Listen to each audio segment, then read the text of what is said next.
All right, hi, welcome back from lunch. I'm going to use all of the energy I got from my cookie, and I hope you ate your cookie because I want your energy too. I got a lot to say, and I want to say it kind of fast, and I want you to hear it. I know we have a wide audience today, educators, people who are in libraries and universities, and I'm hoping there's something here for everyone.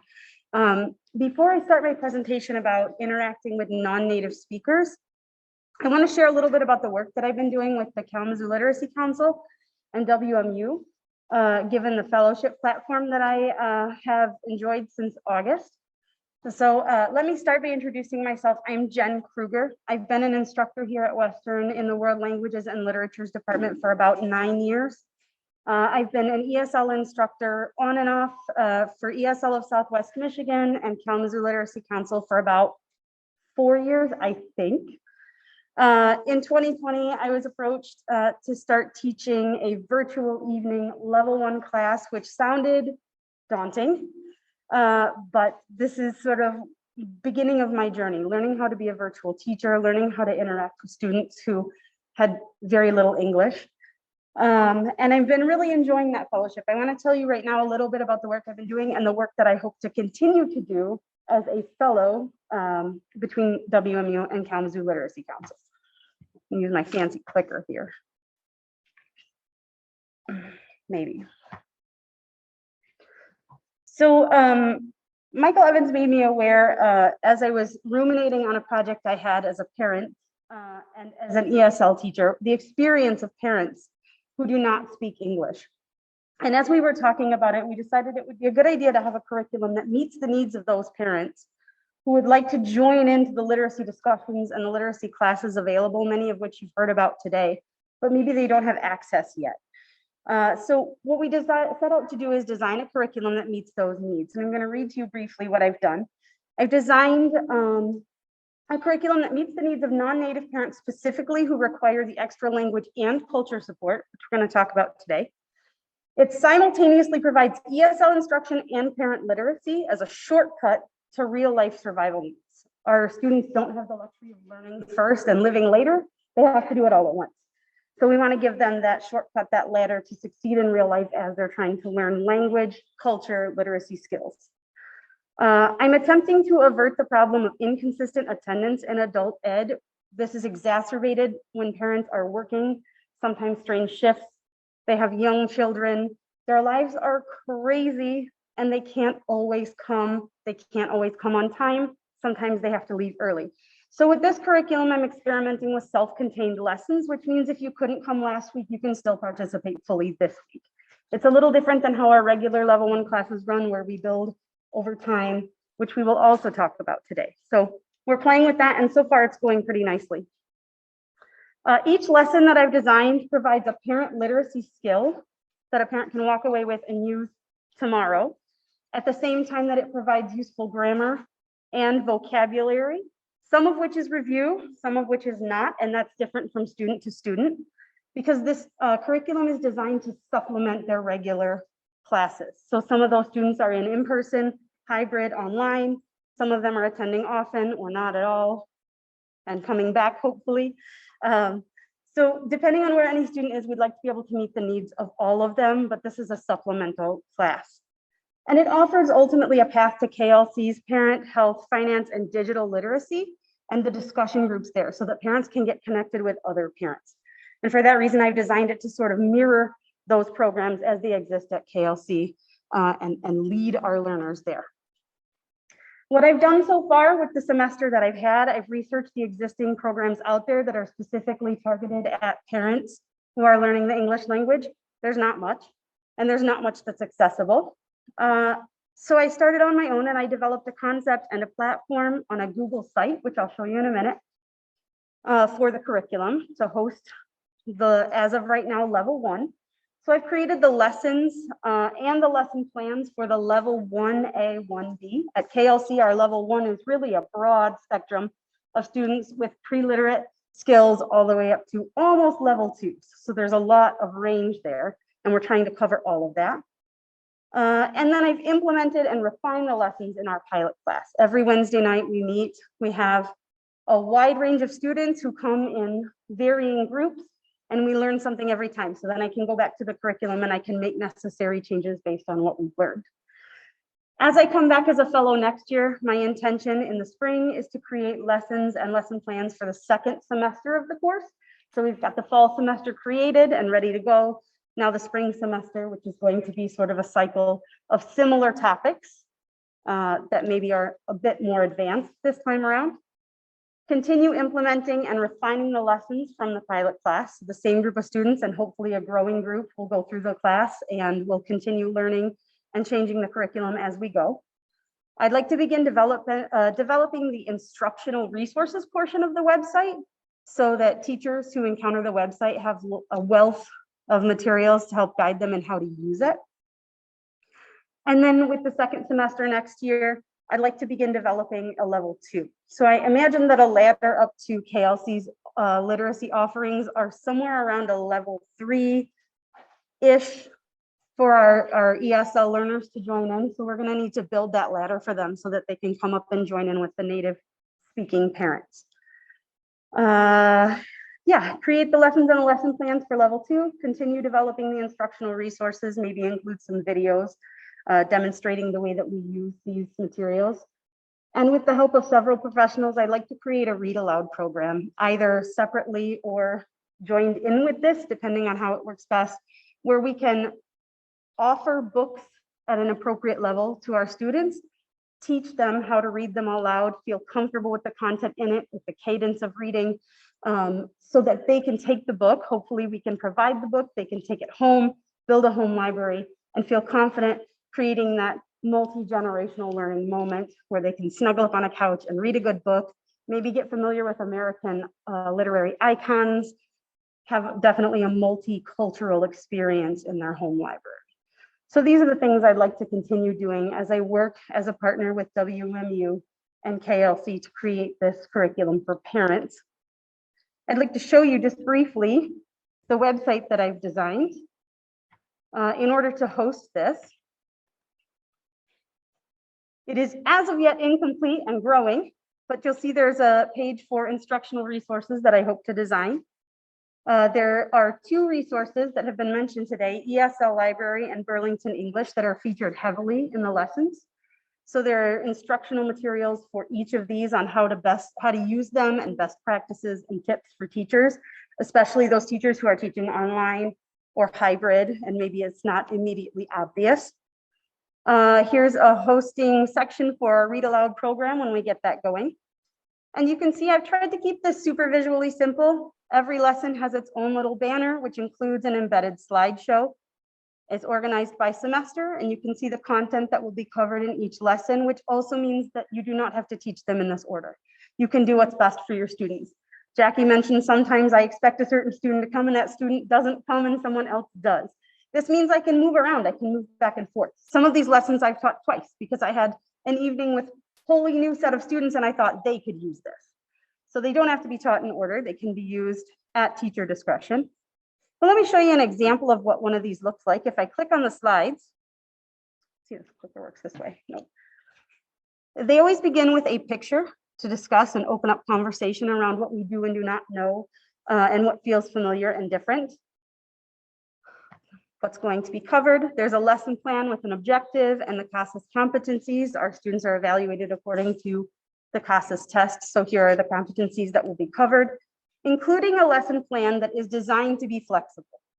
I do not know your students. I do not know your platform. I do not know if you are in person, if you are hybrid. So I've attempted to include ideas that you can use at your discretion as a teacher rather than a strict prescription of how to use it. And that's the goal with the whole thing, is to just give as many options as possible. We always start with some vocabulary warm-up. For some students, it's review. Hopefully it's review. For some, there are gaps that we have to fill to get everyone on the same page. These are all taken from ESL Library. This is a lesson about weather, reading a weather app, and then choosing how to dress your child for school the next day. So we're going to discuss the nouns and the verbs around those weather icons I will see in an app. We're going to talk about temperature, Celsius and Fahrenheit. We're going to move over to Burlington English. where I've selected the appropriate activities for what I'm trying to achieve for my parents, right? So as Jackie mentioned, Burlington English is a self-contained hour lesson, or even more for our lower levels. It can take a good amount of time to move through. For this purpose, I want to sort of narrow it down so that everything we're doing focuses in on that end goal of, I have to read the weather and dress my child tomorrow. So we sort of narrow that down. And this Burlington English activity is reading a simplified weather app. So they'll get plenty of scaffolded practice doing so. Take a little 5-minute break. We review clothing vocabulary in this lesson. Again, it should be reviewed. So this is a lot of vocabulary for one lesson. Most of our students have already learned this, and what we're doing is gathering what they know, filling in the gaps, and turning it into a parenting skill. Then I combine the two. You have a weather icon, you have some temperature reading, and you have a set of clothes. How is this child going to be dressed tomorrow? And as a class, we're going to decide that and discuss that and flip back to previous slides if necessary to remind ourselves what that temperature means. Practice through several weather conditions.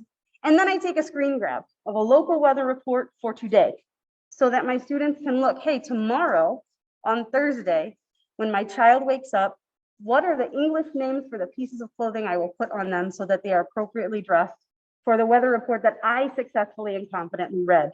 And now I feel capable as a parent in doing this in a new language, in a new place. So this is the goal of this curriculum, and each lesson looks very similar to this. I tried to give a homework assignment that connects families around practicing those English words, practicing that skill that they've been given, and release them off into that. And then we're done. And please be on time next week. So this is the curriculum that I've developed, and there's just a brief update. At the end of my main presentation, I'm going to put my email address up. And if you have any questions or feedback or input about this, I'd love to hear from you. Feel free to email me. As a fellow developing a curriculum, it's always changing, and I'm always interested in good ideas. Okay, now we're going to switch. We're going to take a deep breath. And we're going to switch over to our main topic. Okay. Today I want to talk about interacting successfully with non-native speakers. I don't know what's happening. Page. And that's the result of the first one I did when I was on medical. Okay. Interacting with non-native speakers. And I phrased it this way on purpose because we're not all teachers here. Those of you at home and those of you here, not everybody is leading a classroom and not everybody is leading an ESL classroom. But in today's world, we're all increasingly engaging non-native speakers. And a language barrier is daunting. So how are we going to overcome that language barrier in a way that we feel like we were helpful and compassionate and successful, and the person learning from us feels empowered and confident and capable? And I'd like to put forth today, before we start anything, that success will come from struggle. So just like an exercise workout, embrace the struggle.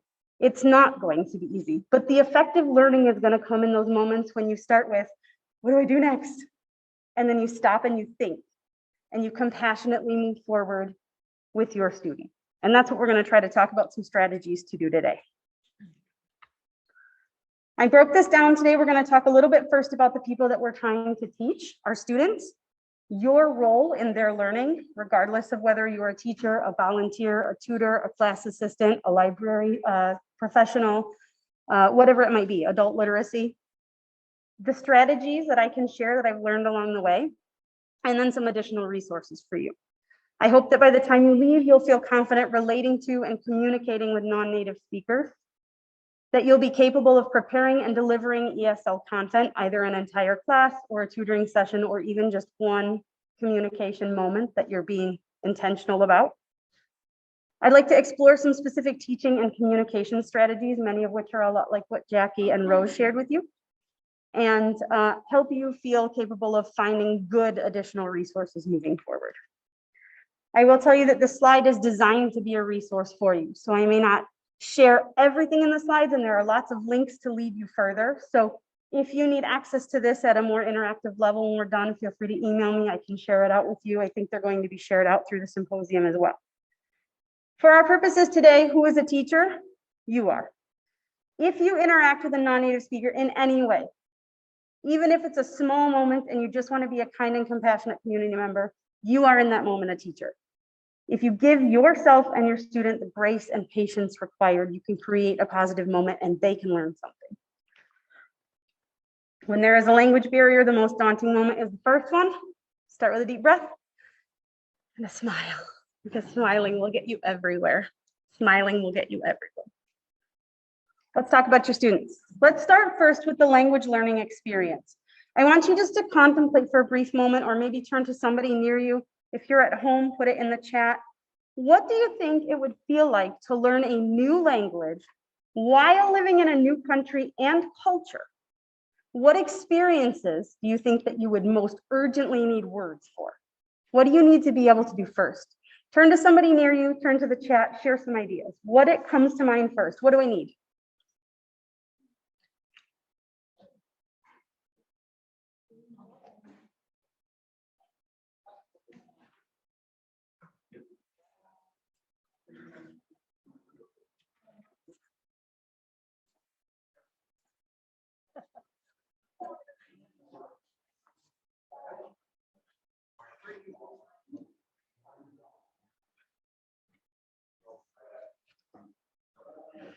All right, shout some out at me. What are some things you're going to need urgently as you're trying to survive and thrive?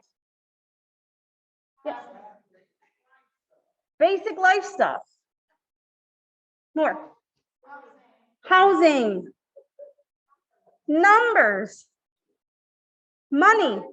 Groceries. Directions. What are the names of the parts of my body? Right? It reminds me when I first started teaching this, and we came up on Christmas break, and I was learning as I went, and I said to my students, what do you want to learn? And they said nothing back. And I said, okay, they didn't understand me. So I said, you learn English, yes? Yes. You want to learn body? You want to learn money? You want to learn? And I had one student who finally said, English. We want to learn English.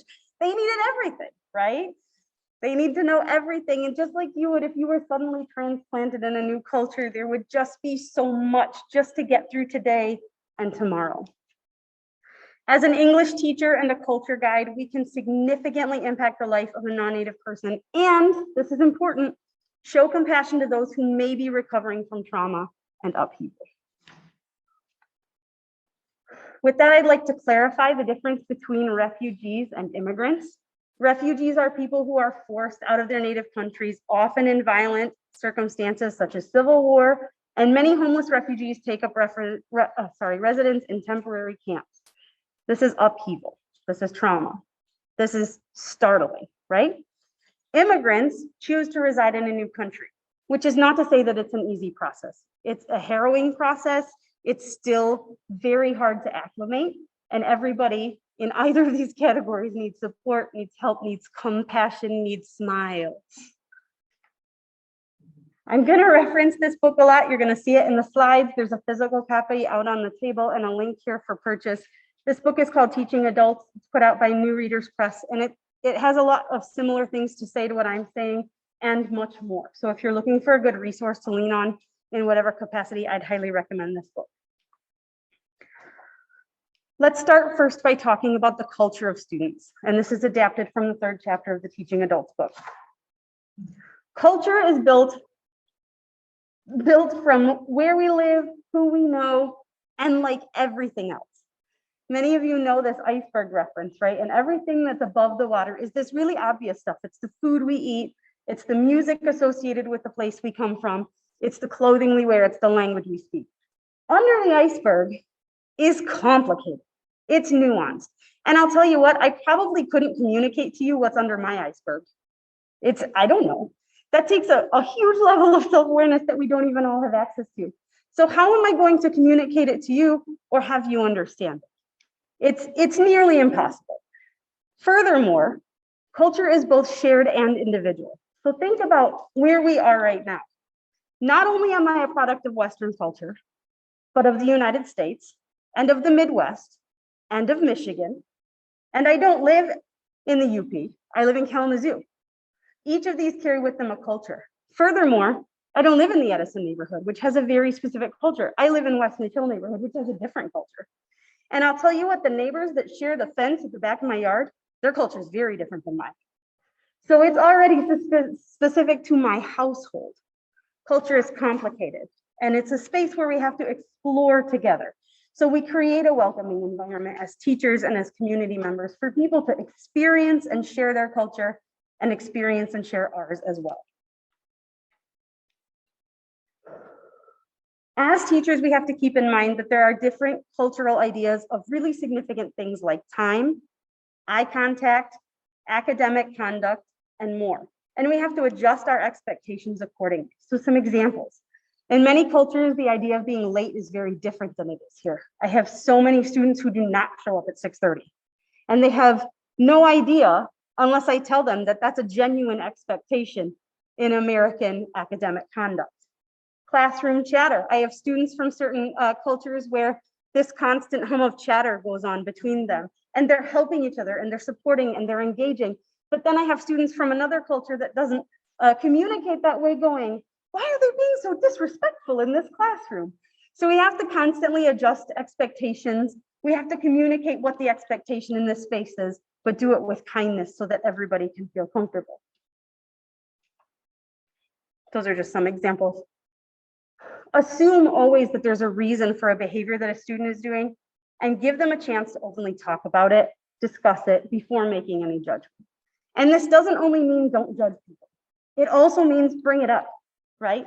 Because if you don't bring it up, they won't have the opportunity to know or to explore the idea or to tell you what it was like where they lived before. So it's about creating that welcoming space to explore culture, to discuss culture. And keep in mind that a person's culture can never be fully understood by somebody else. You won't get there. They won't get there. And we don't need to. We just need to enjoy each other as human beings and help each other succeed.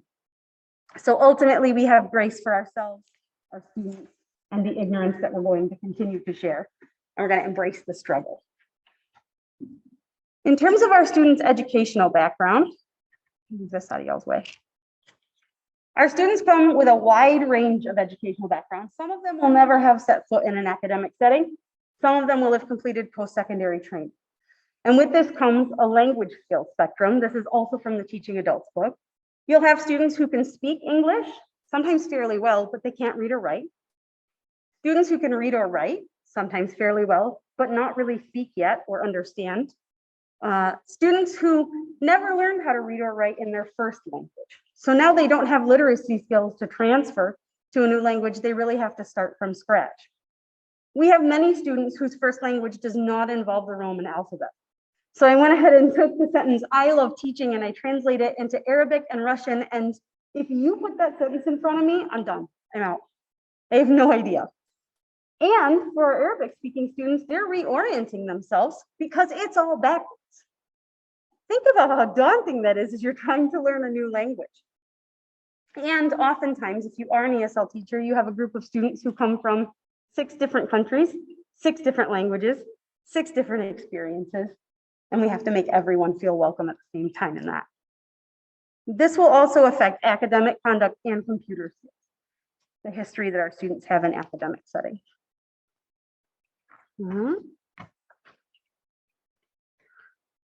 When we first get to know somebody that we want to help linguistically, we have to get to know them. And I said here backwards and forwards. I want to look back at the experiences that brought you here. And here are 2 forms that I've scanned out of the Teaching Adults book. One of them is a sample needs assessment that says, who are you? Where have you been? What do you already know? Tell me what brought you to this moment. The other one is a goals assessment that says, okay, we're here and we're here together. Now, where do you want to go? And this gives me the opportunity to decide what is it that this person's looking for. Do they want to be a successful homemaker and parent who feels capable of caring for their child in a medical emergency and grocery shopping and doing well with their money? Are they trying to get a driver's license? Are they looking for a job or a better job? Did they come to this country with post-secondary training and years of professional experience in a field, and now they don't have access to any professional work, and they'd really like to regain that? We have myriad experiences in our class, and we have to take a minute to first get to know our students before we can help lead them where they'd like to go. And this part may require translation. I don't need to teach you anything yet. I need to hear you and I need to understand you. So it's okay. It's okay at this stage to use as much translation and interpretation as possible in order to get to know your students. There are some universal learner needs, and I'm going to talk specifically about adult learners right now, because I think sometimes adult learners who are non-native speakers get lumped in with children, and that's a mistake I don't want us to make. Adult learners deserve the dignity of their adulthood. I keep this in mind whenever I'm choosing graphics and videos for my class. Yes, my students are learning denominations of coins. No, they're not second graders.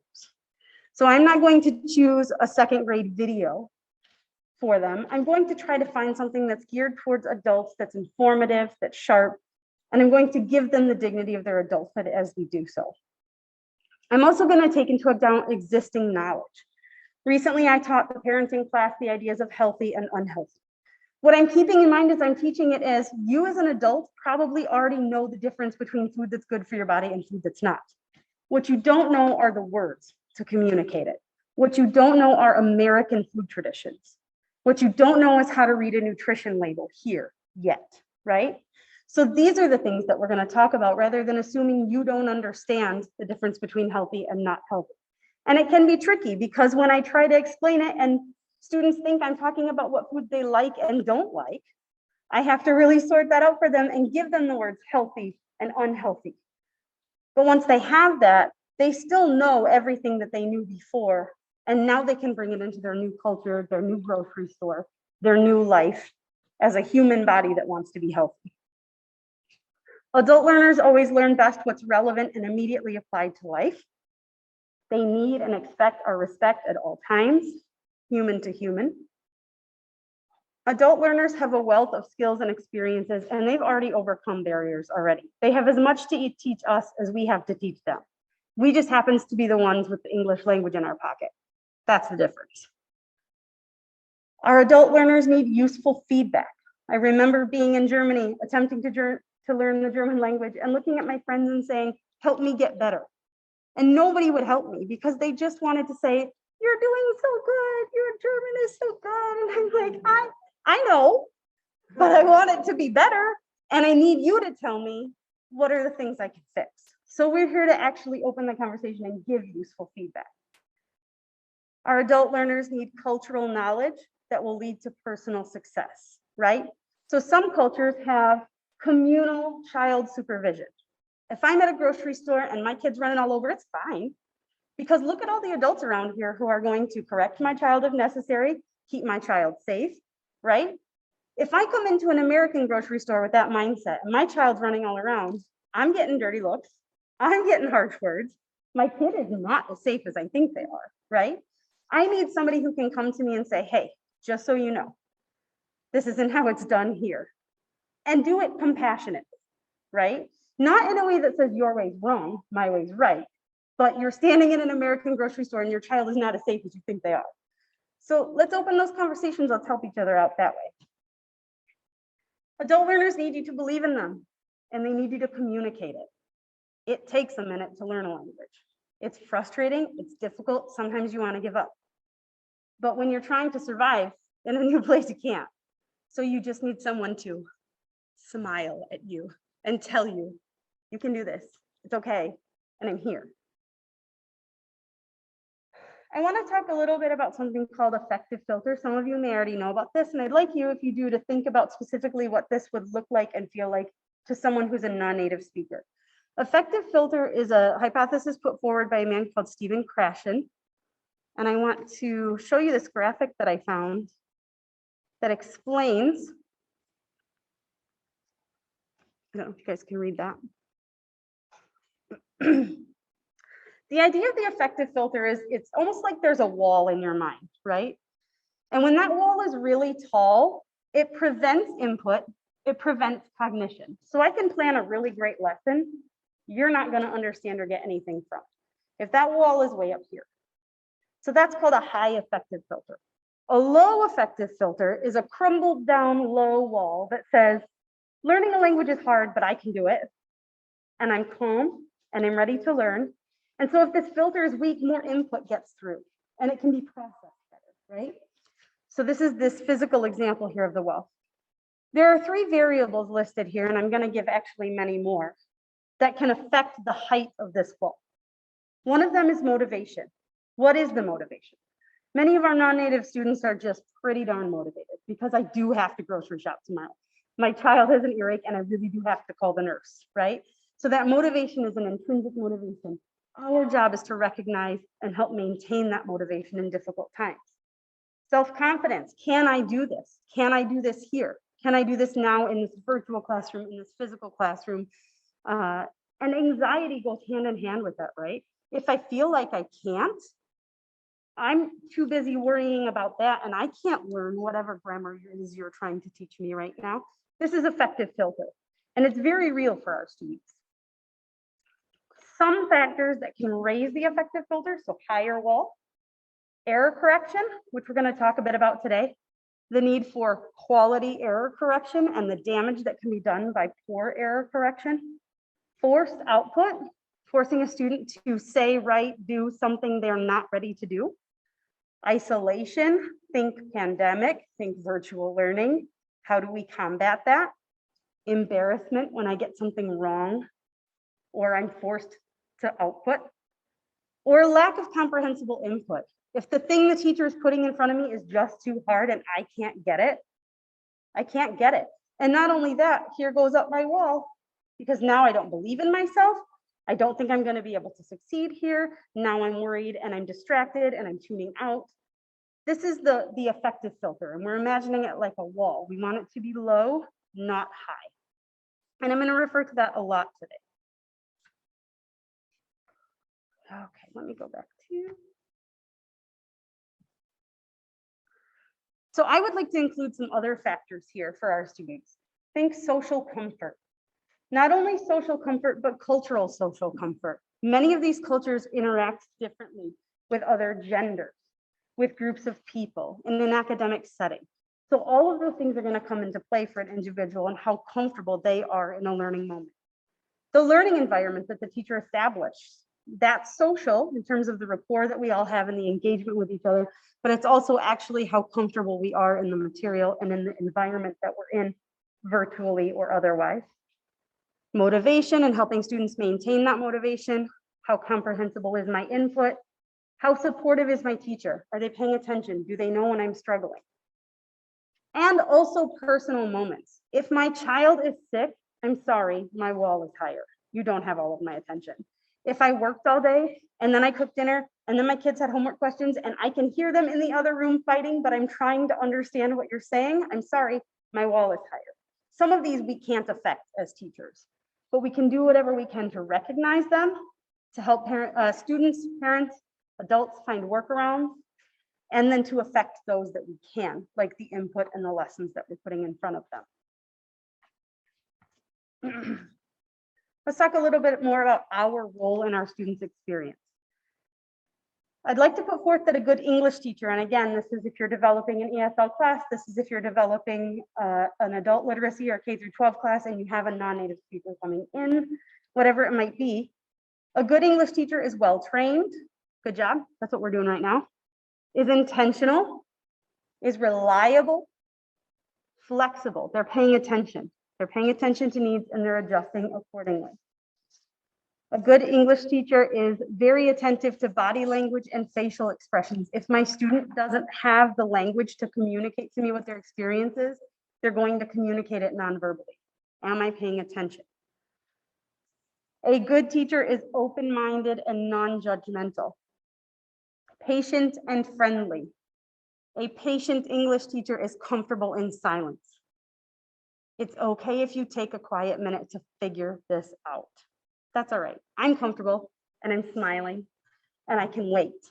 And my eyes are smiling and I'm nodding because you're silently working on reading that thing, and that's okay. That's patience. A good English teacher is creative and engaging. This is the materials we put visually in front of somebody, the manipulatives that they have available to them, and the way that we're delivering content. looking in their eyes, calling on them, keeping them present. A good English teacher is selective in correction, which we're going to talk about in a minute. A good English teacher is well prepared. Reflecting after every experience. What does this person still need? What does this group still need? What could go better? What comes next? And a good English teacher values comprehensibility for each student. Not every student has the same comprehensibility threshold.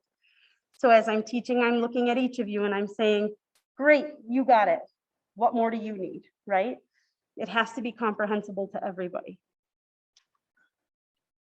An even better language teacher and culture guide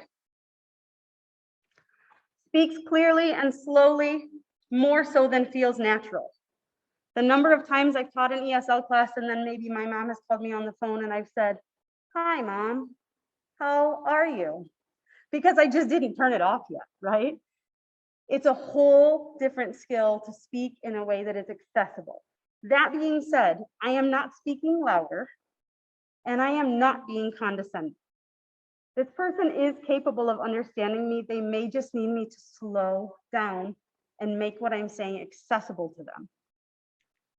Lower level learning is not the same as low intelligence, okay?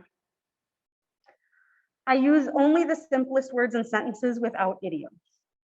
When I'm teaching somebody something, I'm teaching them this, and everything around it is what we're using to get there. All of this should be accessible. It should be flow. It should be enunciated. It should be simple words so that my student can learn that one thing that's going to push them forward in their language and in their cultural knowledge. I pause often to check for comprehension and then insert further strategies. Some of these we'll talk about today in order to help get them where I need them to be. And that means everybody. If I'm in a group, I want everybody there. I want everybody on the same page. And students are great at helping each other with that if I'm paying attention, if I'm assessing, and if I'm engaging them and helping each other comprehend. Beware of tuning out. If you're speaking to a non-native speaker and they look sort of like glazed over, they're likely not bored, they're confused. They're in over their head. And I've made this mistake as a teacher before thinking, oh, they all look so bored. I'm just gonna move past this real quick onto the next thing. And it turned out to be the exact wrong thing because what they needed me was for me to slow down, dig deeper so that they could really grab on and be in that moment with me. If you're giving an instruction to a non-native speaker, you do not ask, do you understand? And this applies just to community members, right? If someone asks you for directions and then you rattle off directions and say, you got it, they're gonna go, right? If I need to clarify that I've been understood, I ask them to repeat to me what it is, right? Or I make sure to model it very clearly and repeat it several times. And I encourage them to say what I've said. And that way I can make sure that they've comprehended what I've said. Always remember, you're teaching an adult, not a child. Teach English in as much English as possible, but be resourceful when necessary. Native language is a really great help in learning a new language. Our brain does not have like different boxes for each language we know. It all forms one big soup of all of the things we can do and say and think, right? And sometimes an idea is much more accessible to me in English or in German than it is in the opposite language. And that's going to be true for your learners. And we can treat their native language as a tool to help them in this moment because that's where all of their familiar input is, right? So we're going to make sure we're going to talk a bit about strategies of translating and using native language, but don't be afraid of that. What we do is we always bring it back to the English we want to teach you. So if we've had to back up and we've had to translate, we've had to break things down, then I come back to that full English sentence and we make sure to end there. So we've taken what you know and made it something that you're learning. Whenever you're interacting with a non-native speaker, you're going to recognize yourself, your age, your gender, your life experience, personality, preferences, regional culture, religion, politics. Know you. And then we don't put that on anybody else. We know here I am, this is me, there you are, this is you. And we come to each other as two human beings with something to learn, explore, give, and share. If possible, learn as much about somebody else's culture as you can share of your own. In a big diverse class, this is not always as easy to do, but in one-on-one, I want to know just as much about what you have experienced as what I'm going to tell you about what you're going to experience here. And very importantly, realize that forming a new identity in a new cultural setting is a personal choice. Nobody owes it to you or the people around you to forsake where they've been, where they come from, the culture that made them, the people they love, the language they love. That's a choice. We are not turning anybody into a perfect American. That's not the goal here. I don't need you to act like me. I want you to succeed. I want you to know how to succeed in this setting and have the words to be understood. That's it. So we're always going to respect those cultural boundaries of the people that we're interacting with. Check my time here. Let's talk about specific strategies for achieving this. We've already discussed a little bit speaking and body language. I work with the lowest level learners. I work with level 1 learners. Some of them come with, I think I know some ABCs. That's all I got. And here's my kid, they're going to interpret everything for me. Some of them are reading full paragraphs. So there's a big, broad range, but I need to reach everybody, which means everything I do has to be accessible. I'm going to speak slowly and simply, and I'm going to over enunciate. How are you today? I'm really happy to see you. I'm not condescending. I'm not condescending. I'm not talking to a child, but I am slowing down and I'm speaking clearly and I'm enunciating so that you have a chance to hear. And as you get comfortable, I might speak faster and say, are you happy today? I am happy today. Did you have a good day at work? And you can see that I'm making my mouth very easy to watch and mimic as I talk. And an ear can hear very well these simple, slow words that I'm saying. And I'm going to teach you then from there how to speed this up, how to hear when I speak faster or when someone else is speaking. But we make it accessible at first with that slow, simple language. I prepare and I think ahead of time, whenever possible, how am I going to teach something? So I remember a time when I had to teach the word against. Okay, I have a lot of good strategies. I'm going to show you a lot of them with pictures and with mimicking and all these things, but like against? How am I going to do that? And it took me probably a couple days to figure out a way. I don't remember what I did, but I remember it was a combination of words and pictures and videos and all of my strategies. And I remember going to a dinner with my family and going, hey, everybody, if you didn't know what the word against means, what do you think would help? And trying to get information from other people, because if you can be prepared for the difficult words and the difficult concepts, then you're going to succeed more easily with helping a student understand them. But when necessary, prioritize understanding. When I'm teaching a class and my students are not understanding me, I will break down what I'm saying, right? So my goal is to get you to use a full sentence, right? I have students who come in and I say, how are you? And they say, I know good. I know good. Oh, you are not good? You are not good? I want them to say this full sentence, but what I have to do first is break down. So let's take the healthy, unhealthy example.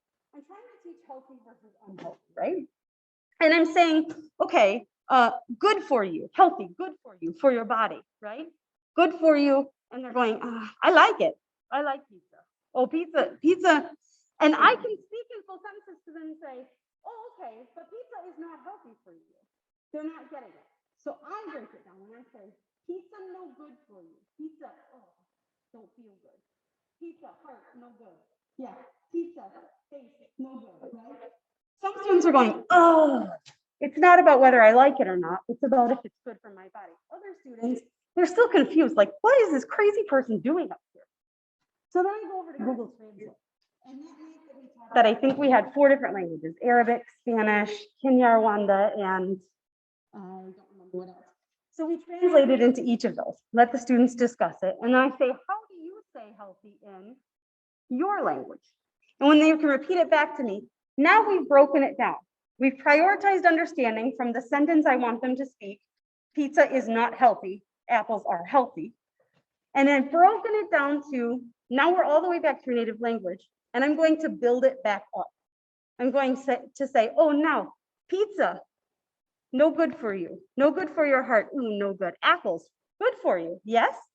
And we're going to build our way back up to the sentence. Pizza is not healthy. Apples are healthy. So I'm not afraid of making it accessible and then bringing it back up to what I'm trying to teach you. We don't have to always use English or always use full sentences. We have to get people on board and then we can propel them forward. Oops, sorry. Body language is everything. Smile all the time, letting people know you can do this. I know you can do this. Celebrate their successes. I do this when my students get there. I didn't realize I was doing this until one day one of my students did something they were working really hard for, and 3 people in my screen went, and I went, oh, that's what I do. I celebrate their success with my body, right? I don't want to be condescending. They're not kids and say, oh, good job. But I am happy, and I'm expressively happy when you've worked hard to achieve something and you've done it. And I can do that with my face, I can do that with my body, I can do that with my eyes.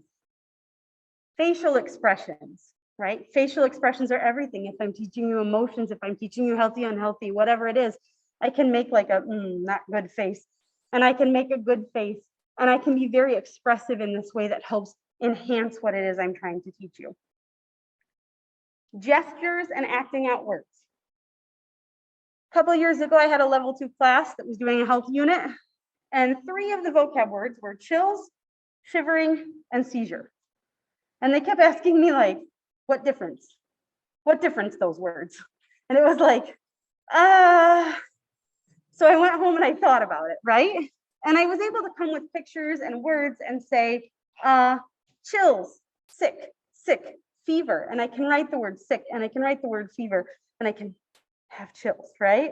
And then I can move to shivering, and I can say cold outside, winter, snow, shivering, yes? I decided not to mimic a seizure because I thought maybe that would be traumatizing for people. So what I did was I found like a safety training video where somebody was sort of safely acting that out in an environment where they were getting help. And then we were able to see the difference, and I could say hospital, emergency, and I could use these words that we knew and correlate to each one of them and make that accessible. But it took some thought about how am I going to use my body and the resources available to make this understandable. That's a tricky one for sure. I can't see my time. Is this the time? Okay. Cool. Visual aids. Visual aids are huge when you're teaching a non-native speaker. And this can be something that you plan ahead of time. As often as possible, it should be. But it's also something that we have all these resources around us to help us with, right? So if I'm teaching something and I have, for example, the word wedding, and I know my students don't know the word wedding, I'm going to go ahead and use pictures that I choose ahead of time that are culturally aware, right? So right now I have a lot of Congolese students. I have a lot of Syrian students. So I went online. I'm probably misstepping to some extent culturally, but I'm trying, right?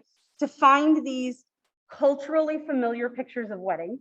I don't know their cultures. I might make a mistake, but I am trying. So here's an American wedding.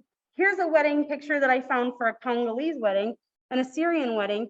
And maybe, just maybe, these are going to help you quickly grasp onto that word wedding so that we can read this text or talk about this, whatever it is that's on our agenda for today.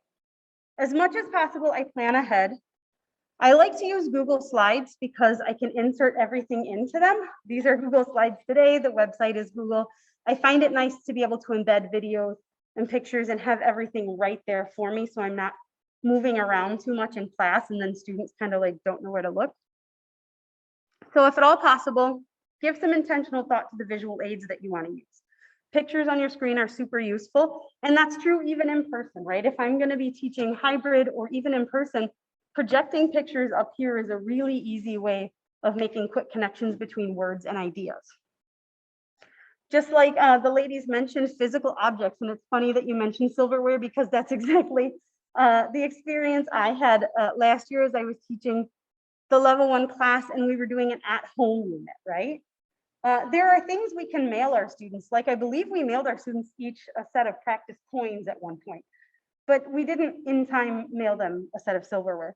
So I did have to get silverware from my own house and hold it up, right? Or if you're in the classroom, you set out a table, big pile of silverware, and you say, find me a fork, right? There are lots of ways to interact with physical objects that make something not only accessible, but memorable. If I hold something in my hand, I remember it. We can do the same thing with spaces too. And this is one thing that I learned and got creative in the pandemic world. I remember sitting in my kitchen doing a unit on at-home vocabulary, and we happened to be learning about a kitchen that day. And my students were very confused about the difference between a faucet and a sink. And I'm scrounging the internet for pictures, and I'm trying to, and then I look over and I'm like, heck, I'm sitting right next to a faucet and a sink. So I pick up my computer and I go over there and I hold it up and I can say to them, sink, whole thing, big, water go in, sink, here. Faucet, only this, water come out. Not big, water come out.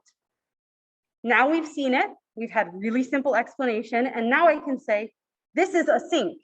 A sink is for water, right? We can go back to those full sentences. Here is the faucet. And then I backtrack.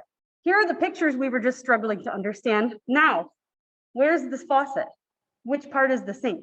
And I'll circle part of it, right? And say, here, what is this? Faucet or sink? And we can work our way back up to those full sentences with that complete understanding. Maybe you're in a church basement or a library space. Can you get up? Can you move to a space that has something that people can physically interact with or see in person? It's not only accessible, but it's memorable.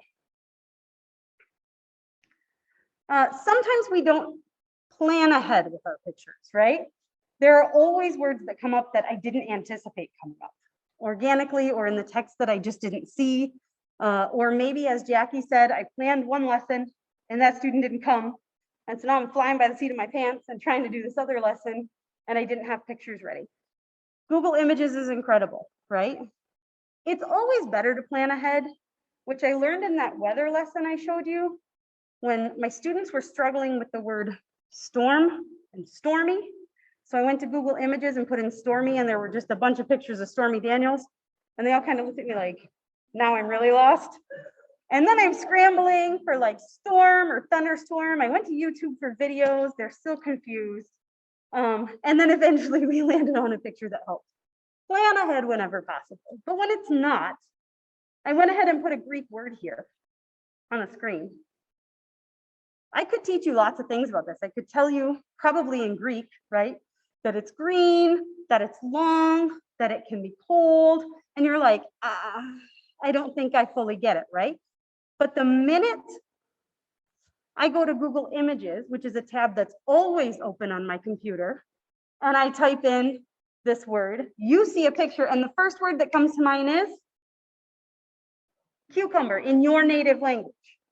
And this is what's going to happen for our students too. They're going to see it, they're going to think the word in their native language, and while they're doing that, they hear you saying cucumber, cucumber. And here's a connection that's made easily and memorably and in a way that's going to stick because we've got the visual and both languages. We use Google Images a lot. And this is nice because even as a community member, this is something you can do on your phone. If you're having a communication difficult moment, pull out your phone, go to Google Images and see if you can pull up a picture of whatever it is you're trying to help someone understand. Videos as well. Videos are immensely useful as engaging activities. There's all kinds of games out there. I used one about time prepositions the other day that just had really simple sentences and could be paused and repeated and had a fill in the blank game in it. Tons of videos. But for the sake of understanding, one example we had was in that same at-home unit. I have many students who live in an apartment who have an apartment buzzer, but despite all the pictures I showed them and the descriptions I tried to give them, they had no idea what I was talking about with this vocabulary word, apartment buzzer. So I went home and I reflected, how am I going to help them understand this? And I pulled up this video, which on the face is a picture very much like the other pictures I showed them. And they're still going, yeah, okay, we still don't know what this is. But the minute I pushed the button I don't know if you live, and they hear the sound, they all go, ah, oh, now I know what that is. So I'm using as many senses as I can to get them engaged with the idea. And all it takes is that one thing to trigger understanding. And now I can link the words I know with the words I'm learning, and I have something new at my disposal.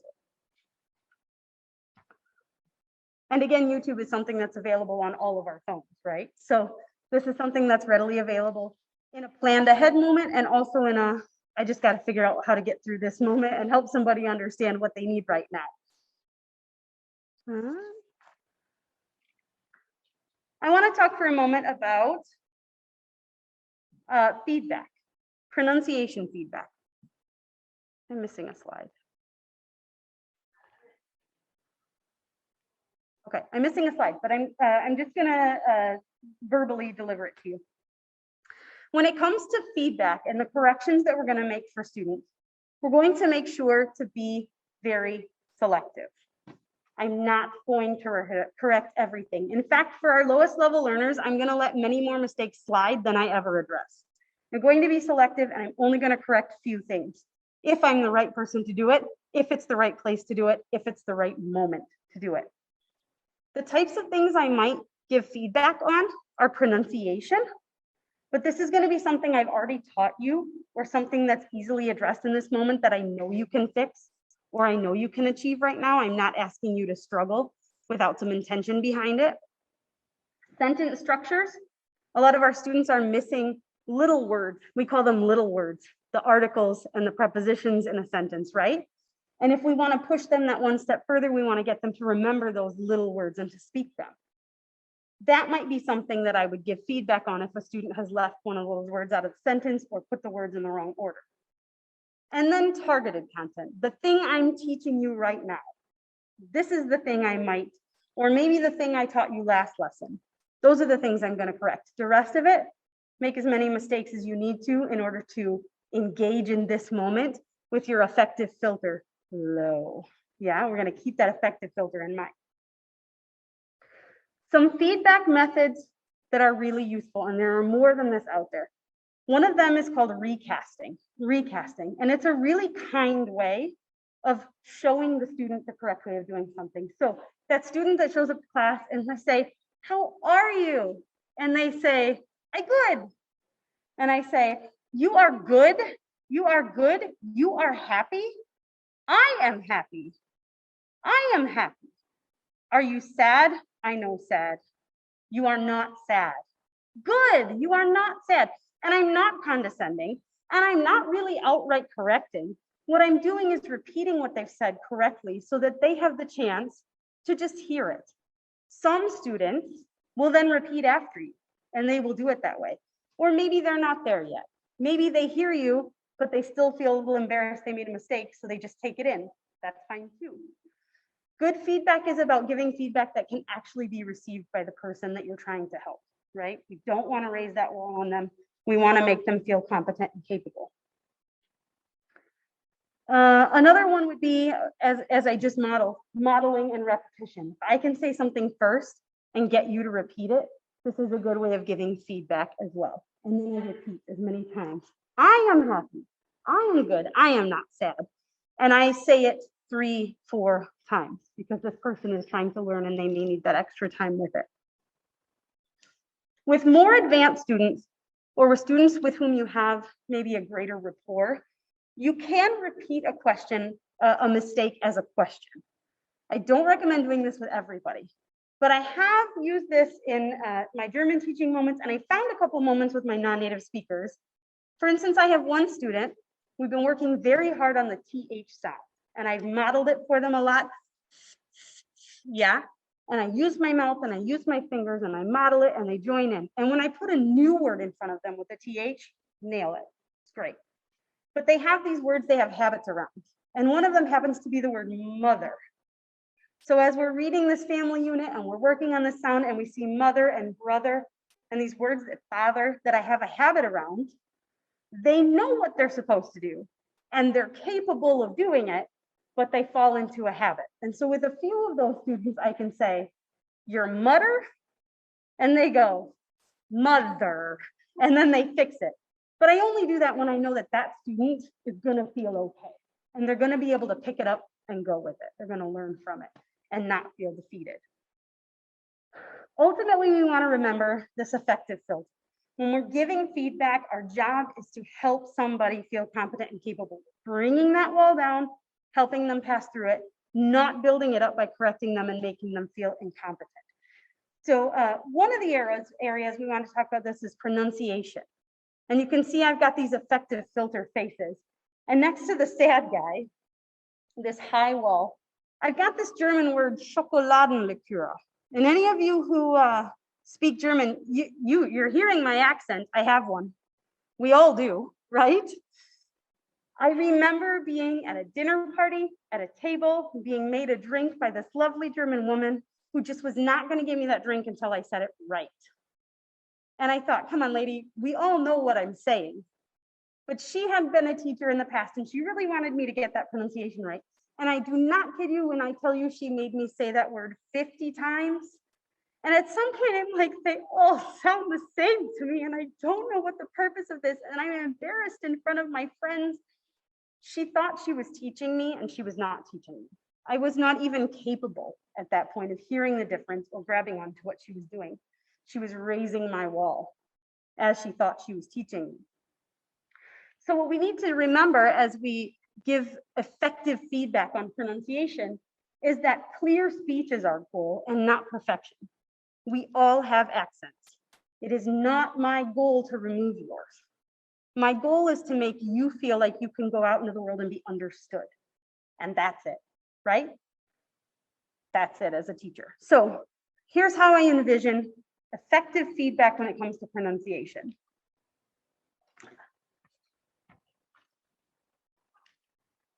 The first thing that I have to do before I correct anything is just listen. Listen. It's okay if minutes and hours and lessons and days go by that I don't fix the problem. Listen. Identify what the problem is or what the grouping of problems is. If I have many students from similar languages coming to me, they might all share one difficult sound. So I need to identify what I can most effectively change for them and what's most meaningful. When I do give feedback, there are two types. There's the immediate feedback and researched feedback. Immediate feedback is what I'm going to do in this moment. Immediate feedback is going to be a lot of modeling and repetition, which means if I'm asking you to wiggle around with a new sound in front of other people, I'm also going to wiggle around with that sound in front of other people. We're going to do this together, and we're going to do it over and over. And just as importantly, I'm going to encourage you the whole time. Whether you're making a gain right now or not, I'm smiling and I'm going, yeah, mother, yes, mother, right? And you might be making the same sound over and over. That's fine. If you're not growing, I quit. And I tell you, great job. That was really good. And then I can move over into research mode where I say, how do I make this work for this person? Because maintaining this moment of them just trying and not knowing isn't working. I need something that will teach them this sound. The whole time I'm encouraging. Now you'll know if you did it right because you'll see me do this when you do really nail that mother sound, right? But even if you don't land there now, we've identified this, we've worked on it a little, I've showed you that I'm proud of the work that you've done, and then I go home and I research. Now I'll tell you that pronunciation is an area that is not comfortable and natural for me. So this does take research on my part, which means talking to other professionals for whom it is natural for and who have taught it before and have good strategies. It means finding lesson plans that were designed for this and reading how to execute them. I go home and I educate myself and I make a plan that I can stick to so that I don't go off the rails and do any harm to this person's effective filter. And then I create an activity. So yes, we've been trucking along in this book, but we're going to take a break today and we're going to do this lesson on the TH sound. And I'm going to use these tried and true materials. And I'm going to have practiced it with somebody who knows what they're doing. And now I feel capable of giving you the tools so that next week, when you say mutter, it's okay if I helpfully correct you with a smile on my face because we're in this together and I've given you the strategies to succeed in it. And I've educated myself so that I'm capable of assessing your growth. And in the end, I'm looking for clear speech and understanding and not perfection or lack of accent. Some of the strategies that we have now are online. Online strategies, Jackie and Rose talked about a lot of these. Those of you who are here in the room can see my actual Zoom menu bar. Those of you at home can see the screen grabs that I've taken that show the annotation tools that are available to me. I use these a lot in class. I teach fully online, but even in a hybrid class, it's really useful to be able to highlight for students who are easily overwhelmed by way too much material. I can simplify their screens with these tools. I can hone in on what it is I'm asking them to pay attention to. I can save time, because if my students know to follow the red box, and when I ask, hey, you read, it's the content inside that box. So some of the online tools, if it's not something you're comfortable using yet, I encourage you to explore. These are the Zoom tools, but every platform has tools. Are draw tools that allow me to just sort of draw on the screen, arrows to point to what I want you to see, boxes and circles that I can draw around that portion of something I want you to pay attention to, and the highlight tools as well, which are these here that have the red box around them. I really enjoy at this point these blackout tools, and I'll show you those of you who are seeing this in double. This blackout tool here allows me to cover something up on my screen. So you'll see me use that a lot in my class for my lower level learners, and I can format them. If you see that format portion, I can change the color so that it's maybe not so obnoxious. This can really limit what a learner is seeing. So our lower level learners who are going to be immediately overwhelmed by lots of words or lots of anything, this tool is really useful for sort of limiting the visual noise, as it were. There's a trash can tool. I need to get rid of the duplicate here. I don't know what's real and what's not anymore. Okay. There are stamps. Stamps are great for counting. If we're talking family and I show you a big family picture and I say, how many boys? How many boys in the picture? We can count them together. We're not in the same physical space, and I don't maybe have all of the strategies I would as an in-person class, but if I'm putting a little star on the head of each boy as we're counting it. Or lately, as my students have been reading and missing those little words, I've been using a check mark and putting a check mark above each word as we read it, so we know if we've missed one. So these can be really helpful in terms of giving your student a visual cue that doesn't require outright correction, but is a way of supporting them as they're moving through the content. I think that's all of them I wanted to mention. We've talked about Google searches. Google image searches are really big, and YouTube videos can create really engaging content. A lot of people have created a lot of really interesting things already that are easy to use and easy to use in your own way. Google Translate is a tool I use a lot to help bring students into the understanding and then build up from there. Student cameras and writing materials, we've already talked about. Students with marker boards can hold up their work and show you their written work. Same thing with notebook paper, which can be a little bit trickier with the lower level learners because they don't fully understand what it is you need in order to show the work completely. My students have started using chat, which was a whole journey. I had to take lots of pictures of myself in a Zoom meeting with my husband and then draw arrows on the screen down to the chat bubble so they could see it. And now that we're all in, we can start talking about how do I make capital letters? How do I make sure there's a period on the end of my sentence? When we first started virtual learning, this felt like it was just missing all of a sudden because I couldn't really evaluate written work for my lowest level learners. I didn't have a good way for them to submit it to me that I could really see it.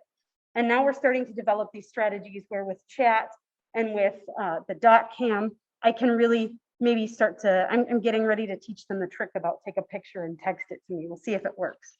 There are a lot of barriers, but this is one way that's been really useful is the chat function.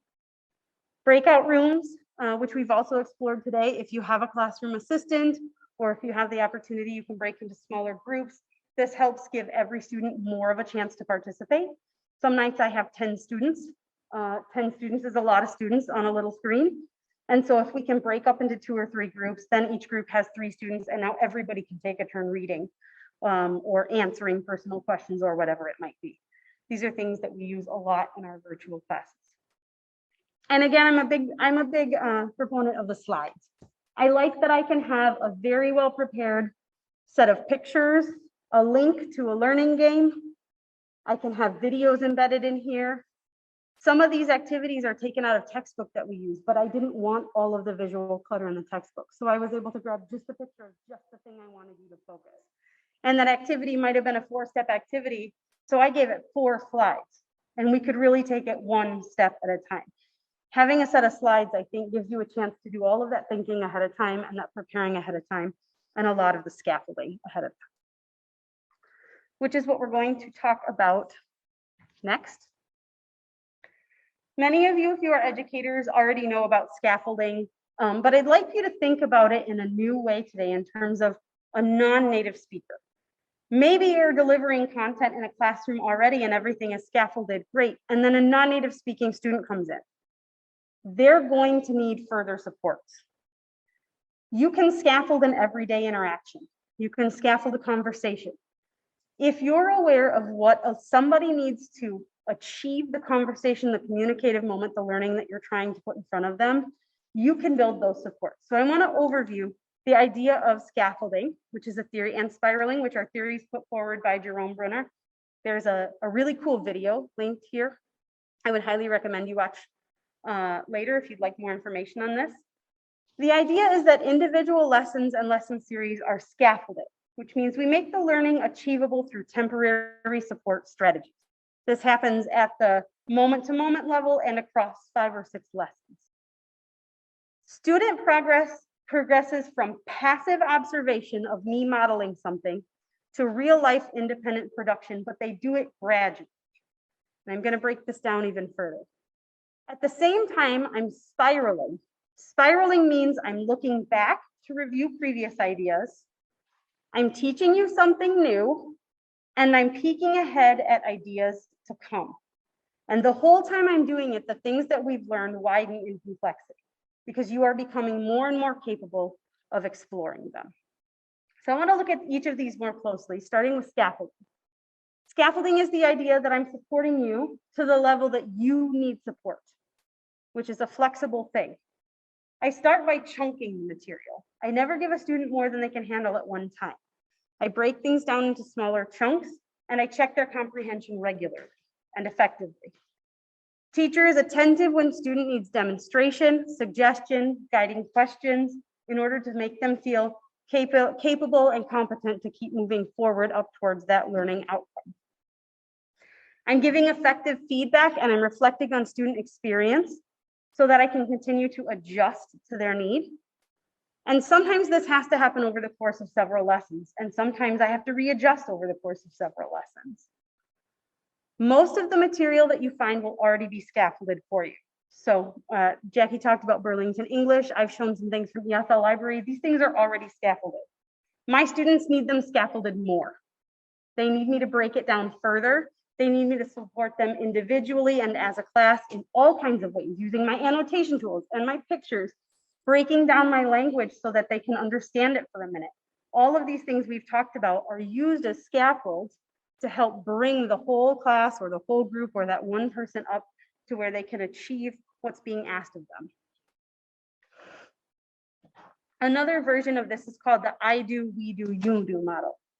I do being, I'm modeling this for you and you're watching, probably slowly and repetitively. Then the we do is a guided practice.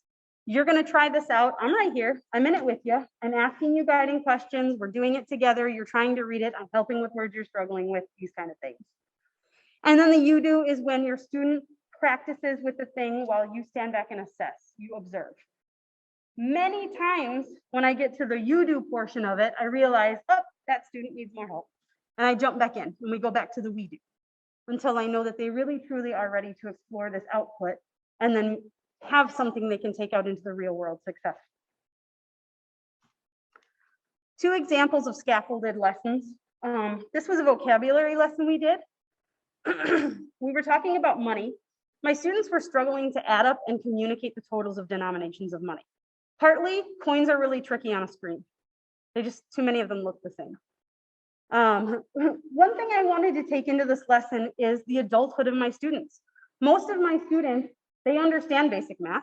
They've dealt with currency. They know how to add up money, but they have new coins, new denominations, new words. And this is kind of an overwhelming environment when I'm trying to learn all this at once. So keeping all that in mind that they do know, giving them the dignity of their adulthood, I took some familiar images. We reviewed in the first slide, we reviewed the coins we were talking about, some of them. And then the previous unit had been household. So door equals door. And they're like, yeah, of course, door equals door. And then they're reviewing the word as we do it, right? Sink equals sink. Strawberry equals strawberry. This is a word from the unit we're in, which is money and groceries. Debit card equals debit card. Now we're in the realm of payment. Quarter equals quarter. They have to remember the name of that quarter.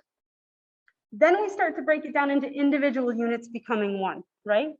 So I have these 3 onions, and I'm going to give them the words. 1 onion plus 1 onion plus 1 onion equals 3 onions. And so far, I have not put a slide in front of you that didn't immediately just make common sense, but they are getting more complex. Now we're into the money. Dime equals dime. 1 dime and 1 dime equals 2 dimes. Yeah, of course. 10 cents plus 10 cents equals 20 cents. Now I'm in the realm of new. Now it's taking a little more thought effort. Now we're going to mix some coins, 10 and 10 and 5. And by the time we get to the end, I'm showing them variations of these money that equal each other and different totals. And this is the thing they were originally struggling with, but I brought them there now, and they're with me. After this, we would move over to a slide of practicing, right? I would put visual piles of money in front of them, and we would practice going through the process over and over again. This is scaffolding. It might not be enough for some students. It might be too easy for others. But the idea is just making it accessible for everyone. Here's a reading example. This is a text from ESL Library. Again, something that's already scaffolded, but not enough for my students. I'm going to start by just asking some warm-up questions, some personal questions. What is your mom's name? How old is your dad? How many years? How old? That already is going to take us a couple minutes, and we're going to get oriented in the text. Then we're going to look at a picture. We might discuss it. Here's a text that we're going to ultimately read and comprehend and answer questions about. But hold up, this is way too much text for my students. So I'm going to go ahead and I'm going to highlight for them just a smaller portion of it. I would probably also use the blockout tool and get rid of the whole other paragraph, so they're not even overwhelmed by it in any way. Some of my students may need more. They may need me to highlight a sentence or a line at a time, and that's fine too. We're going to read the text. I'm going to read it. I'm going to read it. I'm going to read it again. Maybe my classroom assistant is going to read it. You're going to hear it. You're going to follow along. You're not being asked to do anything. You're just listening, and you're getting familiar. Then we're going to start to highlight some of the words in the text, but casually. What are parents? This is review. You can answer that. What are parents? Here's a new one. What's a police officer? My students don't know what a police officer is, or at least they don't know the word for it. So what are the strategies I'm going to use to help them understand it in this moment? I'm going to use pictures, which I've already prepared. I'm going to use Google Translate. I'm going to use, right? And now they're going to say, oh, police officer. Yep, got it. And I'm going to have them repeat the word a bunch of times. We're going to do this with each of the new words. Then I'm going to have my students read, and I'm going to support them by highlighting line by line, by helping them with words they're struggling with, by letting them read it several times and hear it over and over. Each of these is a scaffolding strategy that makes it, slows it down, chunks it up, makes it more accessible. Now we're moving towards independent comprehension.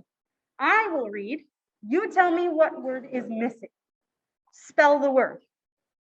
So as I read this and we come up to missing words, there are lots of ways I can handle this. Hey, type it in the chat. More advanced students, annotate it on the screen. If we're in a physical classroom, I can project it onto the board and write with a marker in the gap. Better yet, here's a marker, you write it in the gap. Better yet, you write it in the gap, you spell it for me, right? There are lots of different ways that we can make this engaging and get students involved with each other. And each one of those is a scaffolding strategy that breaks it down, makes it accessible. We'll do it several times. If we come to a word where students are like, I don't remember, I'm going to flip back. I'm going to let them look at the original text. As they're looking at it, if they're not finding it, I'm going to highlight the answer, the sentence with the answer in it. If they're still not finding it, while I wait in smiley silence, I'm going to put a circle around the word, because all of these are ways that I'm adjusting to them and helping support them so that now they see the word, now they can say the word, now they can read the sentence, now they can flip back over to the sentence that's missing a word, now they can tell you the missing word, now they can spell it, and they can write it on the board. And that's all scaffolding. Same thing, then at the end, we have an opportunity to assess. They may need support with these questions, but this is an opportunity for me to review. This is an opportunity for me to assess. Do they need more help? And if so, to do that in real time, flip back, practice some more, or plan my next lesson accordingly. Here are the parts of this that didn't work. Here's the thing they didn't understand, and here's how I can support them further before I just move on. Because I did come here to teach them something. That's scaffolding, using all of your strategies to build a learner up and then slowly backing away and letting them explore, but in a supported way. When it comes to spiraling, I love this image. 1 step forward, 2 steps back. When I'm teaching slowly. I'm teaching repetitively. And a completed lesson never disappears. The ideas, the words, the pronunciation practice, they can and they should reappear regularly, either in feedback, in activities, in crafted scaffolded lessons that keep building upon that knowledge so that we can use more and more of it in conjunction. Importantly, adult ESL classes have loose attendance.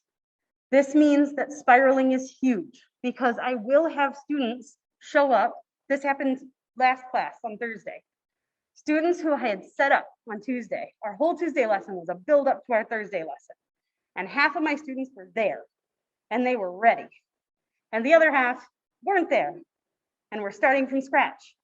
Well, I don't want to bore these guys and I don't want to leave these guys behind. So I've already planned for this.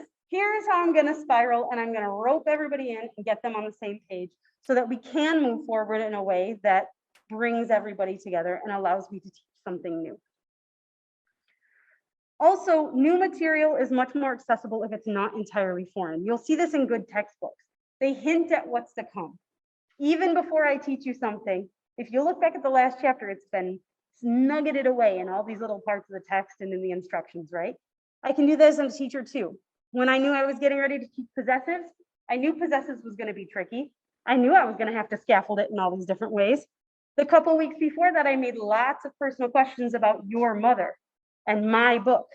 And I used possessives as much as possible. Or maybe I asked students to read sentences with possessives and I repeated those words. I didn't tell them why, didn't teach them anything, but I made sure that it wasn't brand new to them when we got there. This is spiraling. Finally, it's good to develop a warm-up routine. Anything that's engaging, this is a great way to do both, to review, to preview new things. Of course, some good ideas are working with a calendar in all kinds of meaningful ways. At first, it's just the basics, and then it can be personal questions, and it can lead you into all kinds of good discussions. It can be the weather forecast. It can be just conversations about how are you, but maybe with guided activities that increase our knowledge of emotion words. So that each time when you say, I good, I can say, you are good? Are you angry? And I taught you angry last time. So now I can say, are you angry? And they say, I'm not angry. But at least they have to think about what angry is because we're using this little piece of our lesson to keep expanding that emotional vocabulary. And you can do this with all manner of things, time and daily routine, and you name it. Finally, I wanted to make sure the slides had a couple of your resources that you can use. There are lots of them here that we mentioned today, some that we didn't. The Teaching Adults book, of course, I think is an excellent resource in terms of respecting that dignity of adults and also finding a clear path forward and engaging with them and helping them arrive at their personal goals. The Step Forward book is a really good book that we're using in class right now to cover all kinds of real world knowledge with grammar support and vocabulary support. Lots of online resources. Each of these is clickable and will take you somewhere that will help you educate yourself or find materials to use in your class.